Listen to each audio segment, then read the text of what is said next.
안녕하세요. 저는 인천 지속가능발전협의회 7기 상임회장을 했었던 박흥렬이라고 합니다. 사실은 지속가능발전운동, 그다음 지방의제 21운동은 저에게 있어서 굉장히 이렇게 중요한 의미들을 갖는 이제 그런 활동이었는데요.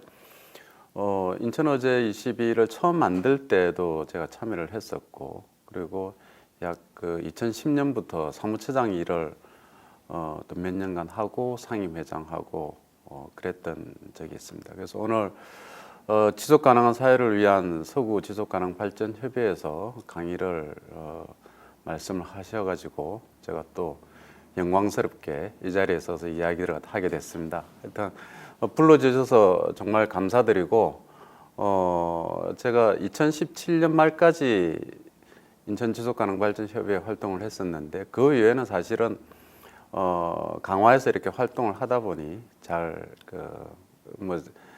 가장 현재 진행되어지는 이런 부분들에 대해서는 잘 모르는데 또 잊지 않고 이렇게 불러주시니 정말 이렇게 감사하고 제가 갖고 있었던 평소 지속가능 발전 운동에 대해서 갖고 있었던 이야기들을 좀 해보도록 하겠습니다.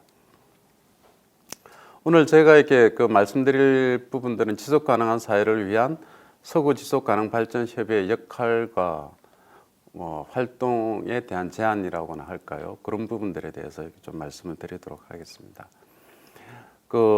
이제 들어가기 전에 지금 이제 현재 세계가 처하고 있는 부분들에 대해서 잠깐 이렇게 좀 말씀을 갖다가 하고 가야 될 것 같은데요. 지금 아시는 것처럼 우리가 다 지금 현재 진행 중이고 경험하고 있듯이 코로나19 시대 아니겠습니까? 근데 이제 코로나19라고 하는 부분들이 우리나라에서는 굉장히 방역을 잘해서 전 세계적으로 방역 모범 국가로 이렇게 불리고 있지만 지금 유럽이나 미국 같은 경우에는 거의 재앙 수준이라고 보여지는 거죠. 굉장히 이렇게 심각한 지경에 지금 처해져 있는데 그래서 많은 사람들이 이렇게 이야기를 합니다. 기원 전, 기원 후, BC, AD 이렇게 많이 나누지 않습니까? 근데 이제 이런 부분들을 이제는 코로나 이전과 코로나 이후로 이렇게 나눈다라는 이야기가 있습니다.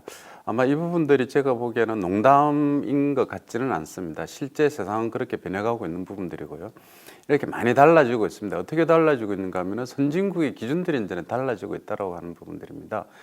대표적으로 여기에 이제 지금 현재 약 한 10월 말에 이렇게 체크되어져 있는 감염 확진자 숫자와 사망자 숫자 부분들인데 그게 보게 되면 미국 같은 경우는 이미 확진자가 1,000만 명을 넘고 사망자는 거의 40만, 50만 명을 더 육박하고 있다고 그럽니다. 스페인, 영국, 이탈리아, 프랑스, 일본도 마찬가지이고요. 그래서 우리가 이제 선진국이라고 생각했던 나라들이 이번 코로나19 사태에 대해 맞이해서 정말 이렇게 허약한 국가 시스템이나 체계들이 얼마나 허약한지 또는 그 나라 국민들의 공공의식 이런 부분들이 얼마나 허약한지에 대해서 우리가 좀 알게 되는 경험하게 되는 부분들이 있습니다. 또 하나는 이게 이번에 이렇게 미국 대통령 선거 부분들인데요. 제가 방송에서 이런 말을 갖다 할 수 있을지는 몰라도 미국 선거가 주민들의 투표 참여는 굉장히 높았다고 이야기들을 합니다. 그만큼 트럼프 시대에 미국 사람들이 겪었던 사회적 불안감이나 좌절감들이 컸다라고 하는 부분들인데 이 트럼프 대통령이 현재 보이는 모습은 이렇게까지 이야기할 수 있을지 몰라도 참 덧보잡이다라는 생각들을 하게 됩니다. 이게 미국, 세계에서 가장 큰 나라라고 하는 미국의 민주주의라든지 제도라든지 시스템 부분들이 우리가 보기에는 그전에는 우리가 이렇게 높이 했습니다만은 지금은 많은 의문들을 갖는 이런 부분들이 있습니다. 그래서 어쨌든 코로나19를 기점으로 선진국의 기준이 많이 달라지고 있다는 부분. 그다음에 또 달라지고 있는 것이 있습니다.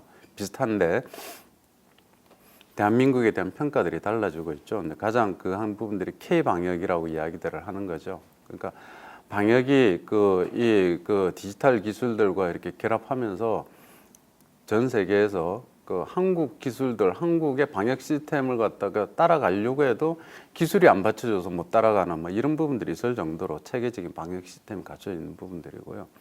그리고 기술과 시스템뿐만이 아니라 국민들의 어떤 참여의식, 이런 부분들이 굉장히 높았다라는 성숙한 시민의식, 투명성, 민주성 이런 부분들이 대한민국에 대한 평가들을 새롭게 하고 있다라고 하는 부분들입니다. 그 다음에 또 하나는 우리가 생활 패턴과 문화가 또 달라지고 있습니다. 해외여행 안 가보신 분이 거의 없을 정도로 뭐 우리는 그 해외여행을 다 자주 가지 않습니까? 자주 가는데 지금은 이제는 앞으로는 외국 여행 쉽지 않을 것 같다는 생각입니다.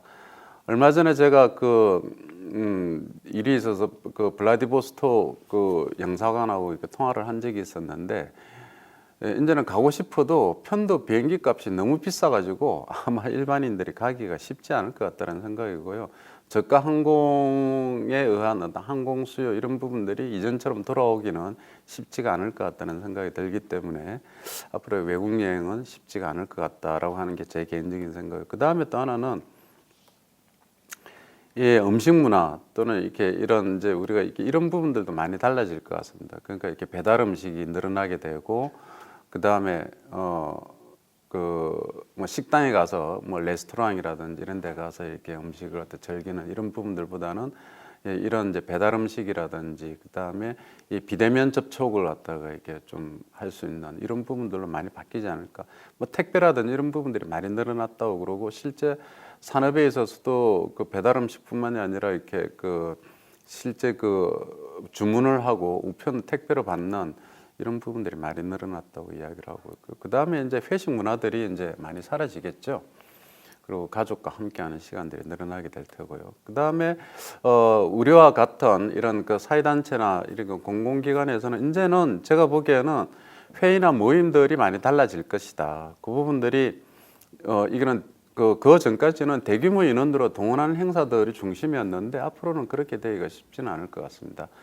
우리가 행정이라든지 그다음에 단체에서 이렇게 행사의 성공 여부들을 체크하는 것 중에 하나가 이제 참가 인원이 몇 명이었냐라고 하는 부분들이 있었는데 앞으로는 제가 보기에는 그게 중요한 부분들로 등장할 것 같지는 않다라는 생각이 듭니다. 그렇게 되어지게 되면 지금처럼 몇 명이 참여해서 그 강의를 들었냐가 중요한 부분들이 아니라 그 강의의 내용들이 얼마나 알차고 진지했는가 이런 부분들로 인해서 이제는 내용으로 이렇게 평가를 받는 시기로 이렇게 접어들지 않나라는 생각이 듭니다. 그래서 앞으로는 소모임이라든지 온라인에 기반한 그런 어떤 회의라든지 그다음에 SNS를 활용한 부분들이라든지 제가 얘기 들어오기 전에 제가 이렇게 몸담고 있는 어떤 조직에서 회의를 갖다 줌 회의로 하고 한 30분 정도 줌 회의를 하고 지금 이 자리에 들어와서 이제 여러분들한테 말씀을 드리고 있는데 이제는 예, 회의 방식이라든지 이게 비대면 언택트 기술들이 발달하면서 우리의 어떤 사회 활동이나 이런 부분들에 있어서 굉장한 변화들이 저는 있을 것이고 앞으로는 지금과 같은 유형의 활동들을 더 보강을 해야 될 준비를 해야 되지 않을까라는 생각들을 하고 있습니다. 이처럼 많이 달라지고 있는 거죠. 코로나19로 인해서. 그 다음에 이제 또 달라지고 있는 부분들이 아마 이제 정책 의제, 아젠다가 많이 바뀔 것 같다라는 생각입니다. 그전에는 경제 성장이라든지 개발이라든지 대규모 프로젝트 중심이었지만 점차적으로 실질적인 삶의 질을 향상시키는 쪽으로 바뀔 테고 그러자면은 교육이라든지 보건 문제 그다음에 문화적인 삶의 성숙도 이런 부분들에 좀 초점이 가지 않을까. 그다음에 사회 안정망을 보강하고 그다음에 우리 사회의 어떤 불평등 요인들을 해소하기 위한 노력들을 기울일 것이다라고 이제 저는 개인적으로 생각을 하고 있습니다. 그럼에도 불구하고 아직도 이제 이런 변화들에 불구하고도 우리 사회가 갖고 있는 몇 가지 고질적인 문제들이 있습니다. 첫 번째는 일자리 문제죠. 이거는 뭐 산업 구조가 바뀌는 것들도 있고 그다음에 청년들의 어떤 이렇게 일자리 그러니까 일자리 자체가 이렇게 그렇게 이렇게 확장되어지지 못하고 있는 이런 부분들이 있고 아마 이렇게 이 부분들은 어느 정부가 들어서도 가장 이렇게 시급하게 가장 중요하게 해결해야 될 문제가 아닌가라는 생각이고요. 그다음 두 번째는 이제 고령화 사회입니다. 이미 이렇게 우리 대한민국은 초고령화 사회라고 이야기들을 하죠. 그래서 실제 뭐 80세 이하일 경우에는 뭐 현역이라고 봐도 무리가 없을 정도로 어르신들이 이렇게 또 어떤 일들을 갖다 하고 있는 상황이기도 하고요. 그래서 초고령화 사회이기 때문에 이 부분들을 어떻게 이제 우리가 또 극복할 거냐라고 하는 부분들이 있고요. 그 다음에 이제 사회적인 불평등이죠.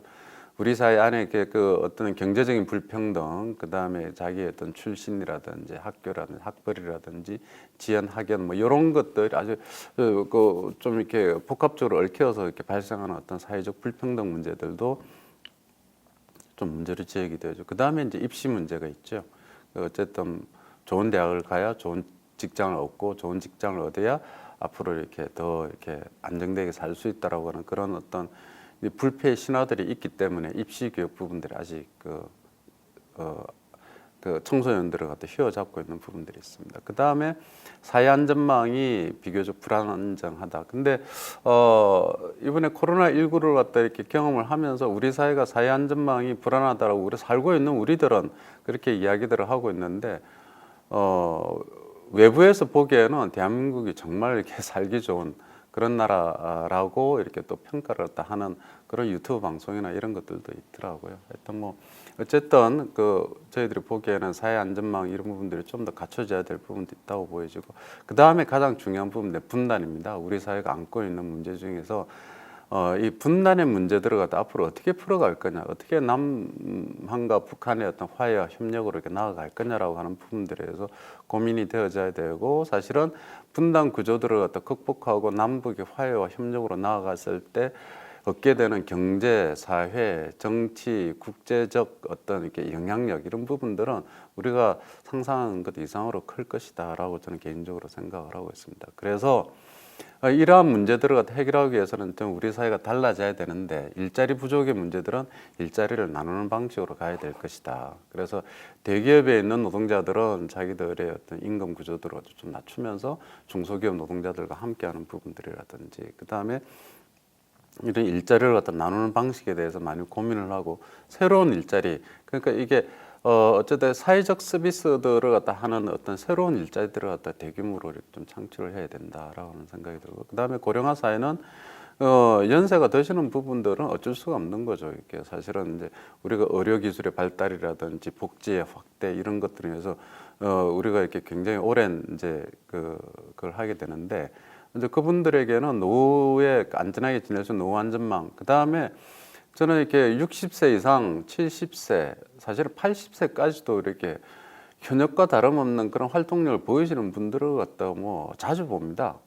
그렇기 때문에 그분들을 갖다 그냥 이렇게 뒷방 노인 내지는 어르신이라고 해서 대상화시키거나 소외시키기보다는 그분들이 우리 사회에서 시니어로서 또는 선배 시민으로서 할 수 있는 역할들을 갖다가 이렇게 저는 줘야 된다고 보여지거든요. 그래서 그런 우리 그 사회가 그 어떤 그 어르신들을 갖다 그냥 이렇게 대상화시키지 말고 선배 시민으로서 자기 역할을 할 수 있도록 그런 어떤 계기나 어떤 구조들을 만들 필요가 있다는 생각이 들고요. 그 다음에 불안한 사회 안전망에 대해서는 사회 공동체를 회복한다든지 커뮤니티를 복원한다든지 이런 부분들이 결국은 지금 이렇게 한창 진행이 되어 있는 말 공동체 사업이라든지 이런 부분들 로서 그 어떤 계기들을 삼을 수가 있겠습니다. 그 다음에 입시 교육 부분들은 이제는 평생 교육이나 전임 교육 쪽으로 가야 될 것이고, 그 다음에 굳이 대학을 가지 않아도 자기가 어떤 자기 꿈들을 실현할 수 있는 그런 다양한 기회들을 창출하는 쪽으로 가야 될 것이다라고 생각을 합니다.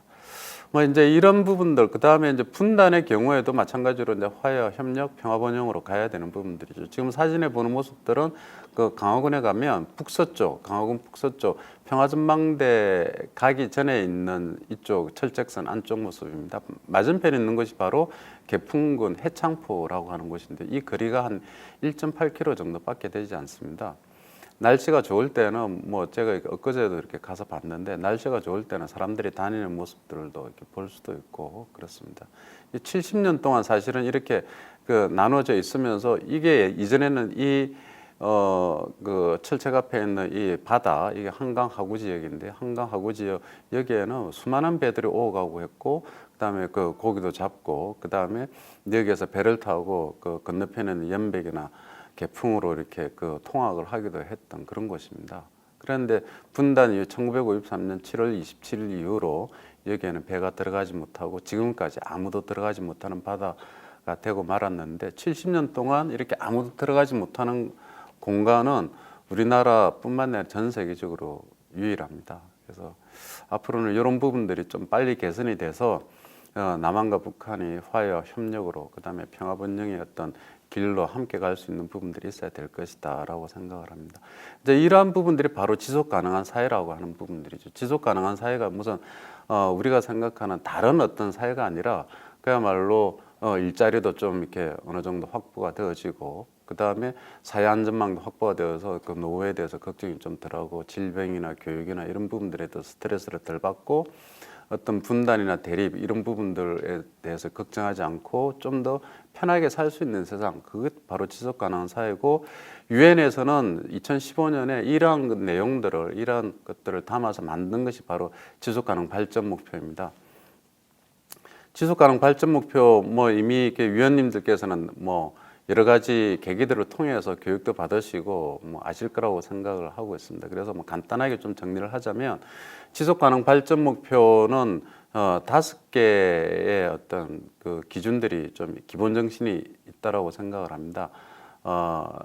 첫째는 사람을 고려를 해야 되는 부분들이고, 그 다음에 경제적인 요소인 번영의 문제들을 고려를 해야 되고, 그 다음에 사회적으로 어떤 두려움이라든지 전쟁이라든지 또는 폭력으로부터 그 보호받는 어떤 평화적 가치, 이런 부분들이 있어야 되고, 그 다음에 이렇게 환경적으로 지구 전체의 어떤 환경적 문제들을 다 다루는 이 네 가지에다가, 이 네 가지들을 갖다 잘 실현하기 위해서 그 다음에 행정, 기업 또는 사회 공동체의 다양한 구성원들이 협력하는 일종의 파트너십, 거버넌스라고 이야기를 하기도 하고, 파트너십, 이런 부분들이 갖춰져야 되는, 어떤 파트너십이 제대로 이루어질 수 있는 정책과 제도 부분들이 갖춰져야 된다라고 해서, 이 사람과 번영, 평화, 파트너십, 지구환경, 이 5가지 요소들을 바로 지속 가능 발전 목표에서는 담고 있다라고 하는 것입니다. 보게 되면 17개의 목표들이 있는데, 이제 첫 번째는 빈곤의 문제들을 지속 가능 발전 목표에서는 다루고 있습니다. 두 번째는 지속 가능한 농업, 그 다음에 식량의 문제 부분들을 다루고 있습니다. 사실은 빈곤과 식량 그러면은 특히 식량 같은 경우에는 우리가 이렇게 우리는 우리가 굶고 있는 사람은 없지 않느냐라고 아주 특별한 경우를 제외하고는 우리 사회가 굶고 있는 굶어서 죽는 경우는 거의 드물다라고 이제 보여지는 거죠. 근데 우리나라만 보게 되면 그렇지만 전 세계적으로 보니까 이 식량의 문제는 굉장히 심각하죠. 가까이 있는 북한만 하더라도 이게 홍수가 큰 물이 나거나 아니면 다른 가뭄이 들거나 어떤 자연재해가 닥치게 되면 식량의 문제는 그야말로 생존의 문제들로 이렇게 전환되어지는 부분들이 꽤 있습니다. 그래서 이 식량의 문제에 대해서도 지속가능 발전 목표에서는 다루고 있고요. 그 다음에 그 어떤 건강, 그 다음 웰빙, 보건 문제들도 다루고 있고요. 그 다음에 교육의 문제. 그래서 그 유엔에서는 결국은 이 공평한 양질의 교육을 보장하기 위해서는 평생 교육으로 가야 된다라고 보고 있는 부분들이고, 평생 학습, 평생 교육, 그 다음에 어떤 이렇게 전인 교육, 재교육. 그러니까 우리는 교육 그러면은 초중고 대학에서 배우는 것으로만 생각을 하기 쉬운데 결코 그렇지 않다라고 하는 부분들입니다. 앞으로 그 서구 지속 가능 발전 협의회에서는 어떻게 그 서구 주민들의 평생 교육 또는 전인 교육들을 어떤 식으로 접근을 할 것이냐라고 하는 부분들에 대해서 좀 고민을 하셔도 괜찮지 않을까라는 생각을 합니다.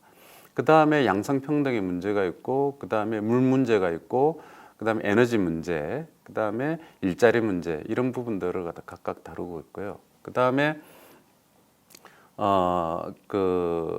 이제 산업 문제. 그래서 어쨌든 이렇게 좀 더 이렇게 친환경적이고, 그 다음에 어떤 독점 대기업이 아니라 선진국 또는 그 개발도상국, 후진국들이 서로 이렇게 그 약탈적인 그런 산업 구조가 아니라 서로 상호 보조할 수 있는 그런 산업 구조들을 갖고 와야 된다라고 하는 부분들을 이야기를 하고 있고, 그 다음에 국가 간의 불평등 문제들을 해결하기 위해서 노력해야 되고, 그 다음에 포용 도시라고 이야기를 할 수 있는, 결국은 도시 재생 부분들이 되겠죠. 사람들이 좀 더 안전하게 살 수 있는 어떤 이런 문제들, 그 다음에 소비와 생산의 문제, 지속 가능한 소비와 생산 문제. 너무 이렇게 자연이라든지 환경한테 해치는 생산이나 소비 방식이 아니라 그야말로 그 후세대, 미래 세대들도 이용할 수 있게끔 그런 지속 가능한 생산과 소비 패턴 이야기를 하고 있고요. 그 다음에 기후 변화 문제, 그 다음에 바다나 해양 자원의 보존과 지속 가능한 사용의 문제들도 다루고 있고요. 그다음에 육상 생태계 또는 그 사막화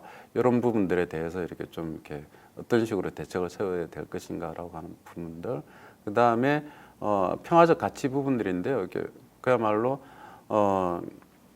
평화롭고 어떤 다양성들을 갖다가 받아들일 수 있는 그런 사회로 구축해 나가야 된다는 평화적 가치 부분들도 좀 이야기들을 하고 있습니다. 그리고 마지막으로는 이러한 그 16개의 목표들을 갖다가 수행하기 위해서는 이런 재원과 기술, 그다음에 파트너십 또는 그 스스로 이런 것들을 이끌고 있는 지속 가능 발전 운동에 참여하고 있는 분들의 어떤 역량을 강화하는 것, 뭐 이런 부분들로 해서 이렇게 파트너십이 형성이 되어지고 이 파트너십에 의해서 지속 가능 발전 운동이 진행이 되어져야 된다라고 하는 부분들을 유엔에서는 이야기를 하고 있습니다. 제가 아는 이야기들을 갖다가 이렇게 좀 말씀을 드리는 것 같아서 조금 합니다만 어쨌든 뭐 복습 차원에서 한번 같이 읽어봤다고 생각을 하시면 될 것 같습니다. 이제는 저는 서구 지속 가능 발전 협의회가 성장을 해야죠. 멈춰 있는 조직은 없지 않습니까? 성장을 하든 끊임없이 변화 발전을 하게 될 텐데 그러기 위해서는 뭐 다 아시는 이야기일 것 같지만은 그래도 제가 한 번 더 이렇게 좀 말씀을 드리고자 합니다. 아프리카 속담에 그런 게 있죠. 멀리 가려면 함께 가야 된다라고 이야기를 합니다. 그래서 마라톤을 할 때도 보게 되면 페이스메이커가 있지 않습니까? 페이스메이커가 한 35km, 36km까지는 페이스메이커가 다 같이 뛰어가면서 사람들을 갖다 속도들을 갖다 맞춰주거든. 혼자서 걷거나 뛰는 길은 굉장히 고독하고 또 성적도 좋지가 않습니다. 그래서 우리가 지속 가능 발전 운동을 잘 하려면은 무조건 함께 해야 된다라는 부분이죠. 이제 거기 그림에 있는 것처럼 그 인천시와 서구청이 행정이 함께 해야 되고요. 그 다음에 일반 시민들이나 여성이나 청소년 부분들이 함께 해야 되고요. 그 다음에 인천 지속가능발전협의회 광역의제가 되는 거겠죠. 그 다음에 서구 같은 기초 지속가능발전협의회, 그러니까 광역과 기초가 이렇게 협력을 해야 되고요. 그 다음에 기업 관계자들이라든지 학자들이라든지 이런 전문가들도 함께 해야 된다라는 부분입니다. 이 그룹들이 함께 했을 때 우리가 소교의 성과들을 다 낼 수 있다고 보여집니다. 특히 광역과 기초는 협력을 하는 부분들이 굉장히 중요한 부분이라고 생각이 됩니다. 그 이유는 뭔가 하면은 광역이 갖고 있는 예산 비중이나 예산 규모와 기초가 갖고 있는 예산 비중과 규모는 굉장히 다르죠. 광역은 많고 기초는 적은 게 그게 현실입니다. 또 광역은 어떻게 보면은 좀 더 전문성이 강하고 기초 같은 경우는 좀 더 어떤 그 주민들에게 좀 더 밀착적인 그런 그 조직 구조들을 갖고 있습니다. 그렇기 때문에 이 광역이 갖고 있는 어떤 대표성 또는 예산 비중, 그 다음에 어떤 정책 역량, 그 다음에 기초가 갖고 있는 주민 참여 밀착도, 주민 친화적인 사업들을 갖다가 구성하고 펼쳐갈 수 있다는 어떤 이런 부분들, 이 두 가지의 장점들이 저는 이렇게 함께 가야 된다고 보여지는 거죠. 그래서 광역과 기초는 서로 따로 똑같이 협력해서 나아갈 수밖에 없다. 그래서 서구에서는 저는 이렇게 광역에 대해서 요구하는 부분들을 그냥 해달라 이런 부분들이 아니라 당연히 함께 해야 되는 것이고, 때에 따라서는 인천 지속 가능 발전 목표 또는 서구 지속 가능 발전 목표들을 서로 공유해서 이렇게 함께 나아가는 쪽으로 가야 되지 않을까 싶습니다. 그래서 광역과 기초는 상호 보완적이라는 말씀을 드리고 싶고요. 그다음 이제 이런 내용들을 갖고 했던 대회가 이제 이거는 제가 그 사무처장으로 있을 때 그 2011년도부터 해서 지속가능 발전 인천 대회를 갖다 이렇게 쭉 해왔었는데요. 그 중에 3회 대회 때를 인천 서구청 대강당에서 진행을 했었습니다. 이때 그 기초의제, 그때 당시 그 인천 지역에 있었던 기초의제 21 그 추진협의회, 실천협의회 회장님들이 다 대표님들이 나오셔가지고 각 의제 활동들을 갖다 이렇게 좀 보고도 하고 서로 이렇게 토론하는 시간들을 가졌고, 그다음에 기초의제 21 활동을 밴으로 만들어서 그 대강당으로 들어가는 출입구 부분에 이렇게 전시를 했습니다. 그래서 들어오시는 참여하시는 분들이 다 투표를 통해서 최고 의제 21을 갖다 선정했던 그런 기억들이 있습니다. 그 몇 년간 열리지 않았다가 올해부터 아마 이렇게 준비들을 했는데 코로나 때문에 제대로 사람들이 모이지 않았던 것 같고요. 그래서 올해부터 시작을 해서 다시 어쨌든 이런 인천대 지속가능 발전 인천대를 광역과 기초가 함께 만들어가면 좋지 않을까라는 생각을 하고 있습니다. 마지막으로 좀 제가 생각하는 4가지 정도를 좀 말씀을 드리도록 하겠습니다. 성장을 위해서 좀 해야 될 부분들. 첫 번째, 제가 뭐 계속 반복적으로 말씀을 드리지만은 광역과 기초 단위의 어떤 협력이 필요하다라고 하는 부분들입니다. 우리는 지속 가능 발전 운동의 동지이다라고 하는 것들, 그런 어떤 인식이 필요하다라고 하는 부분들은 이전에 제가 이렇게 사무처장을 하고 상임회장을 할 때 보게 되면 기초 지속협 간의 일단 약간의 경쟁 의식 이런 부분들을 갖다 제가 이렇게 확인을 하기도 하고 그랬습니다. 그래서 이렇게 우리가 전국 대회를 간다든지 가면은 뭐 그 어느 지속협이 많이 왔냐, 적게 왔냐, 뭐 이런 거 가지고 이렇게 좀 경쟁하는 이런 부분들 보이기도 하고 우리가 더 잘한다, 뭐 못한다. 물론 저는 뭐 조직 간의 경쟁은 뭐 바람직한 거라고 보여지지만 선의의 경쟁은 바람직하지만 혹여 그런 것들이 우리는 너하고 달라, 함께 할 수 없어. 이렇게 배타적인 어떤 그런 성향으로 흘러가서는 안 된다고 보여지고요. 그래서 저는 그거는 광역과 기초의 관계에서도 마찬가지라고 보여집니다. 그래서 우리는 인천 지속가능 발전 운동 과정에 있어서 동지이다라고 하는 부분들을 갖다 항상 이렇게 좀 염두에 두셨으면 좋겠다라는 생각입니다. 그래서 교육이라든지 사업이라든지 이런 부분들을 항상 역할 분담을 해서 진행하시면 좋을 것 같고요. 그 다음에 또 하나는 공동 목표를 선정하고 공동으로 평가하는 작업들을 좀 해주셨으면 좋겠습니다. 지속가능 발전 인천대회를 통해서 그런 부분들이 가능할 수 있으리라 생각이 들고요.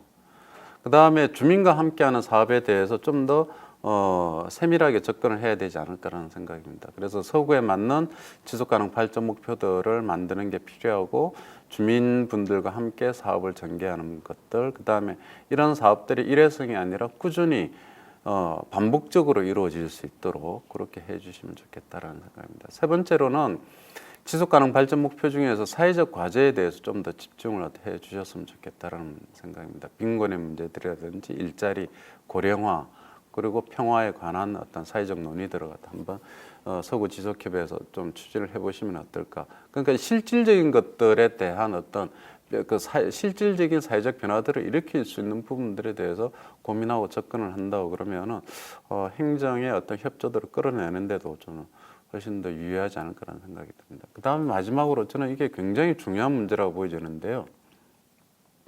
우리가 성과를 내는 것도 있지만 지속가능 발전이 뭐다라고 하는 것들을 사람들에게 인식시키는 일이 굉장히 중요한 일들이거든요.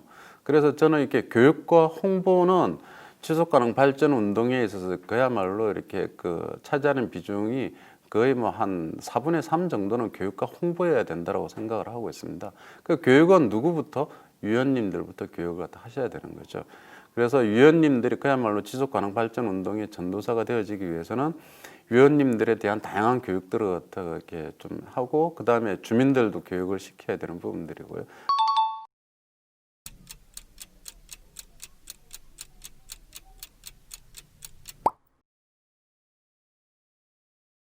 그 다음에 이런 SNS나 온라인이라든지 이런 것들을 통해서 홍보들을 갖다 강화해야 됩니다. 홍보들을 갖다 강화하고 평가하고 홍보하고 이런 부분들을 해낼 때 실제 이렇게 사람들이 지속가능 발전 운동이라고 하는 부분들, 그 다음에 우리 사회가 지속가능 사회로 가야 된다라고 하는데 사회적 공감대를 만들어낼 수가 있다고 보여지고 그 과정에서 저는 언론들을 활용을 하거나 저는 사안별로 주민 설문조사들을 갖다가 저는 뭐 시시때때로 해야 된다고 보여집니다. 이렇게 질문을 하는 부분들이 질문을 하고 응답을 구하는 것들이 갖는 위력은 대단한 거거든요. 그 요즘에는 구글이라든지 뭐 다양한 형태들로 큰 돈 들이지 않고도 이렇게 설문조사를 하고 있기 때문에 할 수 있기 때문에 저는 사람들에게 설문조사 내용을 보내고 답변을 구하고 구해진 답변을 갖고 정리를 분석하고 그것들을 갖다 언론을 통해서 발표하는 이런 일련의 작업들이 저는 교육과 홍보를 갖다 이렇게 겸하는 부분들이라고 생각이 들거든요. 그래서 교육이라고 그러면은 그냥 사람들을 갖다 어떤 일정한 공간에 모아서 이렇게 모집을 해서 모아서 교육을 하는 부분들이 아니라 이런 언론 매체들이라는 지면들을 통해서 다양한 형태들로 이런 교육의 기회들을 갖다 제공해 줄 수 있다고 보여지기 때문에 저는 서구 지속협뿐만이 아니라 인천 지속협 차원에서도 이 교육과 홍보의 문제들은 좀 더 새롭게 앞으로 코로나19 시대에는 더 중요한 비중을 차지할 것이라 보여지기 때문에 이런 부분들에 더 집중을 해 주셨으면 좋겠다라는 말씀을 드립니다. 제가 이제 이상으로 이렇게 그 서구 지속협에 대해서 좀 제가 갖고 있는 개인적인 의견을 드렸습니다만은 뭐 제가 알고 있기로는 서구 지속협은 뭐 사실은 나무랄 데 없이 잘 하고 있다라고 이야기들을 들었습니다. 그럼에도 불구하고 앞으로 더 정말 나은 조직으로 성장을 할 수 있기를 바라는 마음에서 드리는 이야기였으니 혹시 이렇게 뭐